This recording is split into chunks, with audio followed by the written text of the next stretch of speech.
Saeed, the head of the Disasters Emergency Committee, and Father Vitaliy back from the Ukrainian humanitarian organization Depaul, which is working in partnership with the DEC. Saleh and Father Vitaliy, thank you so much for talking to us. Father Vitaliy, I'd just like to begin with you. I mean, what is it, $2.98 billion of weapons and equipment the US has just pledged to your country. What could you do with nearly $3 billion if it was humanitarian aid?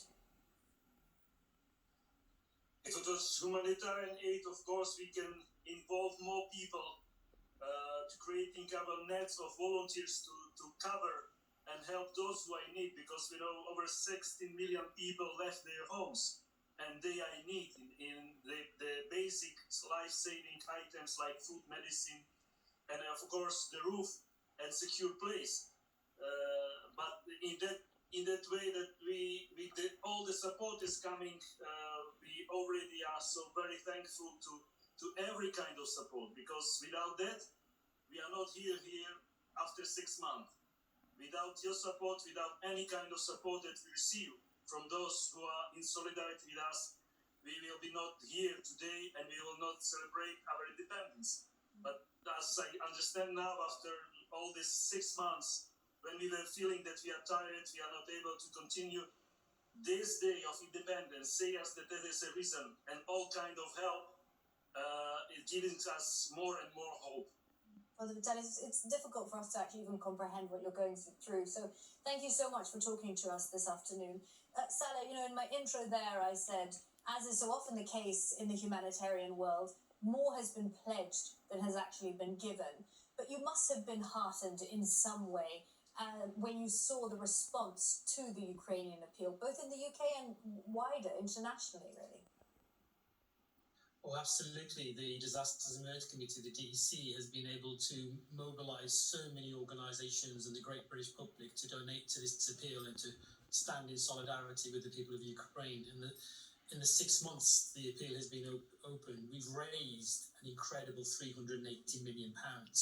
That's money that's actually been donated.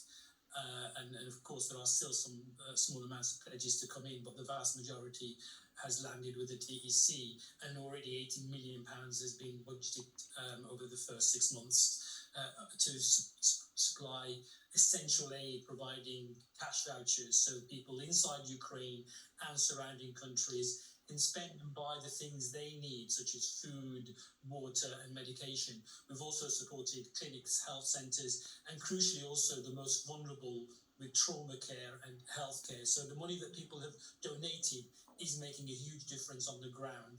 Whereas you've already said that this conflict, sadly, is not going anywhere soon. It's protracted. It'll last months, if not years. And we as humanitarians, as a DEC, together with our partners, local partners on the ground, will be there for months and years to come to provide that humanitarian assistance that people need.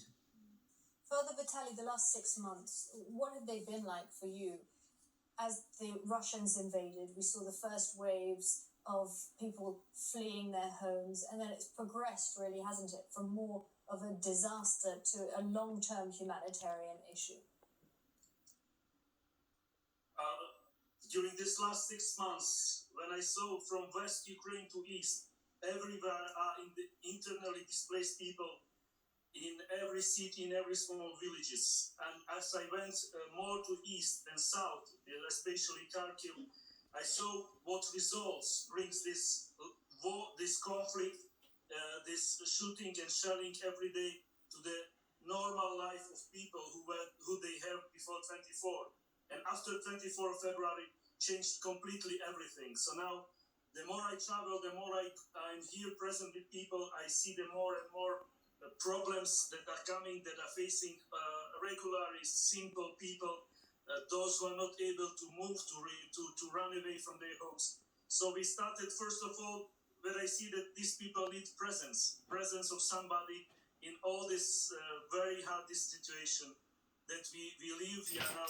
Everything is cost. When I going around the key of all villages are almost destroyed, but people still live in their land. They said, we do not want to give up what we have. It's our piece of land where we will live and continue to live.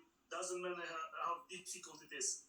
So this is an experience how people are still have hope, because we are standing for our rights to live in freedom, in independence, and to protect and have this right to live on our land we have.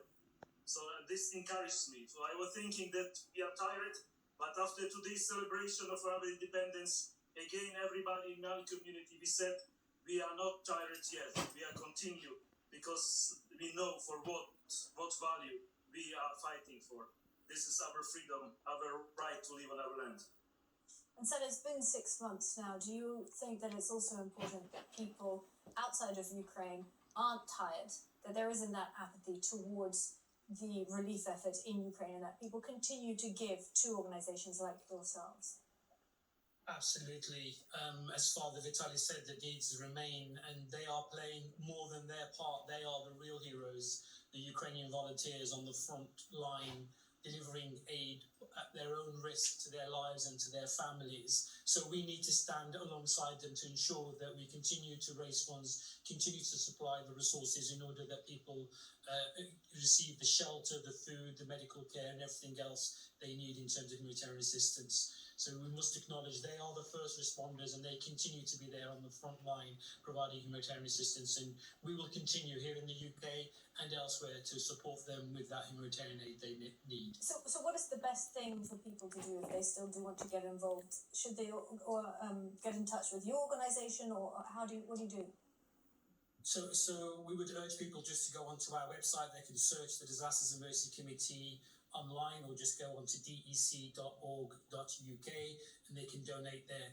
And of course, if people can't make a donation, we would urge them to help fundraise amongst their colleagues, amongst their schools, their networks, and to contribute in any way they can. The needs remain immense, and we would ask people to continue to give. Father Vitaliy, I don't know what your background is, but have you ever experienced anything like this before, what you've experienced in the last 6 months? I never experienced this. I only heard from my grandfather, who take part in the Second World War. And he said, I don't wish, something and experience something like this. But now I think I feel the spirit of my grandfather and me when I am there on the front line, like Kharkiv, Mykolaiv region.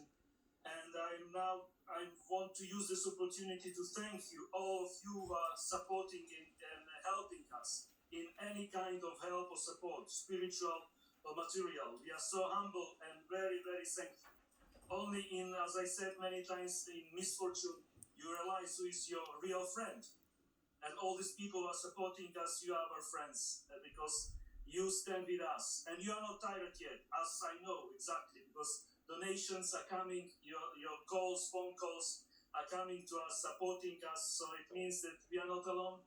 We feel this solidarity and any kind of help as well. And many people to who we are distributing on the front line this help, this one thing they say all the time: tell those people who are helping us, thank you. And I'm using this opportunity to make them, to pass their thanks to all of you who are listening or watching us. Okay. Father Vitaliy, well, thank you for talking to us, and Saleh Saeed from the DEC. Thank you both. Thank you. Glory to